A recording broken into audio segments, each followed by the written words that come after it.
If you're an INFP and you want to work on yourself more, maybe discover things that you could do better at or things that might be holding you back, this video is for you.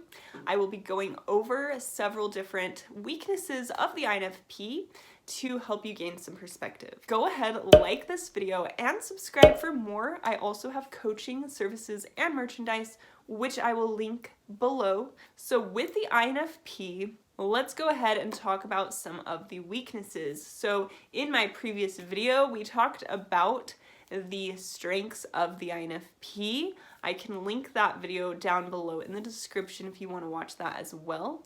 But let's go ahead and dive into these weaknesses so that we can get some clarity and figure out what we can do better. So number one, what is the first weakness of the INFP? And that is that the INFP can be a little overly idealistic. So as a dreamer personality type, with the intuition, with the emotion, with the perceiving and prospecting, this personality type can really get lost in their dreams and with the big picture thinking to the point where they might not be as realistic, or they might get caught up in the dreams and not be able to actually implement making them happen. So that is often the case when, the dream is big, but the practicality of how this is going to happen, or maybe when it's going to happen, etc., might not be as planned out. So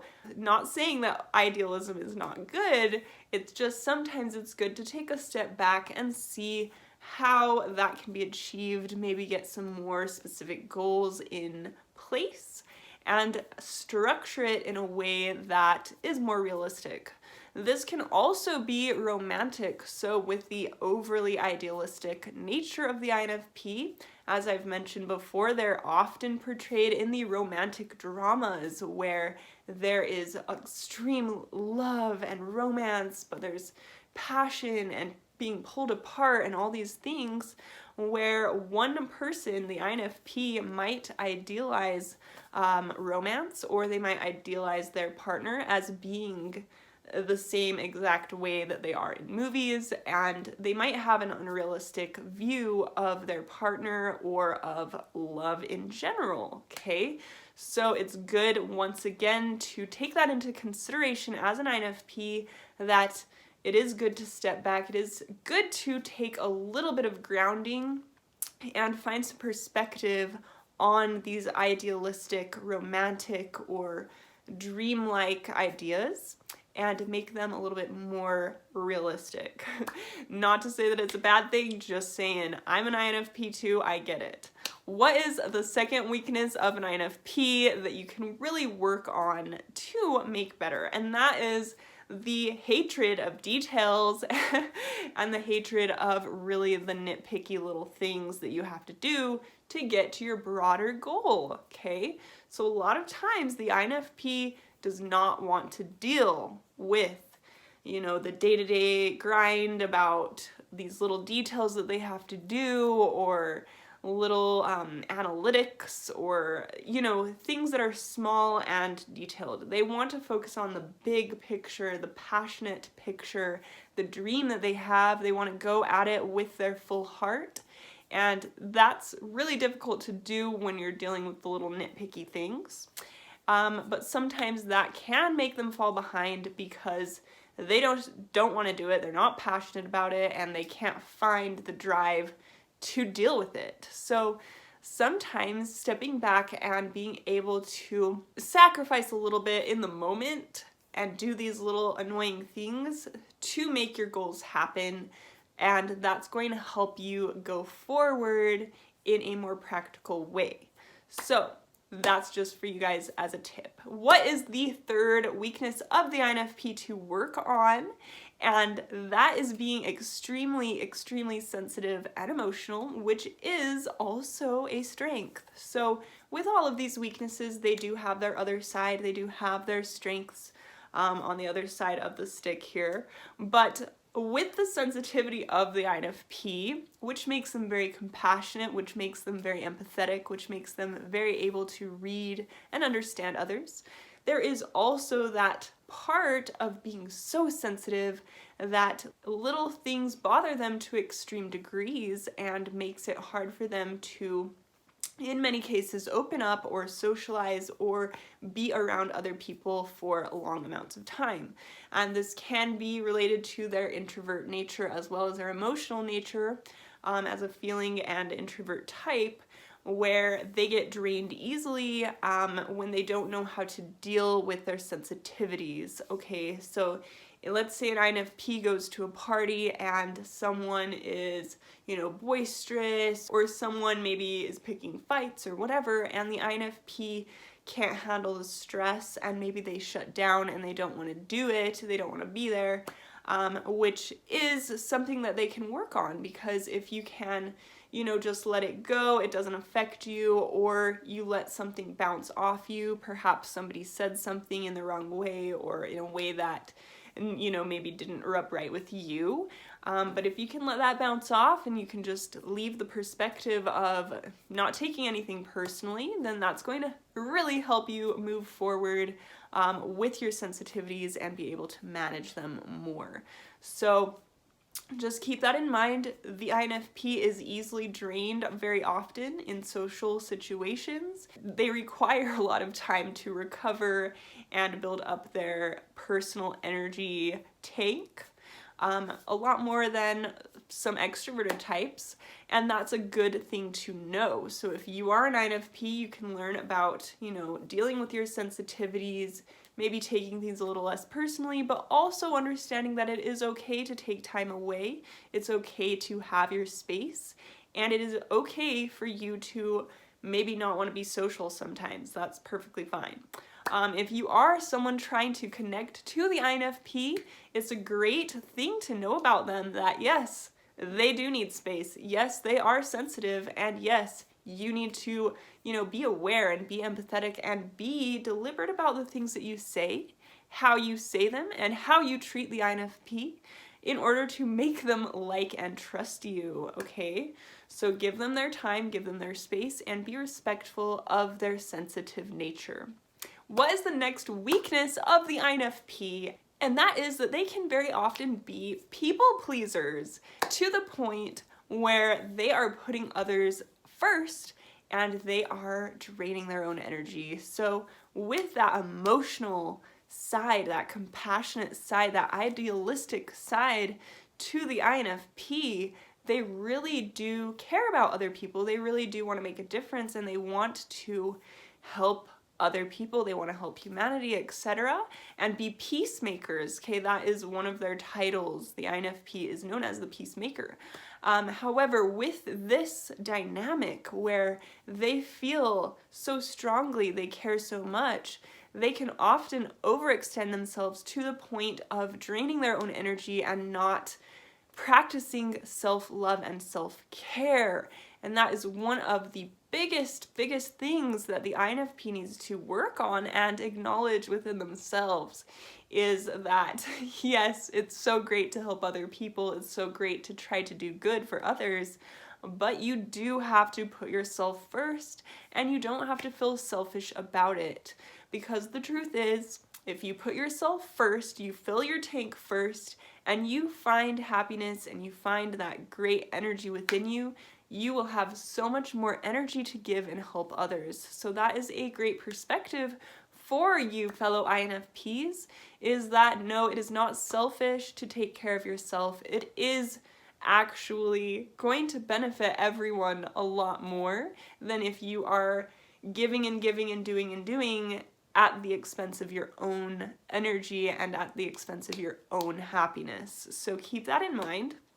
And if you are trying to create a bond with an INFP, you do want to understand that as well.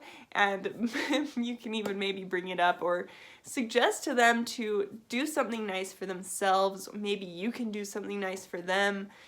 Try to help them out with the self-care and the love of themselves as well. What is the next weakness of the INFP? And that is The avoidance of conflict, okay? This is a really big one, INFP.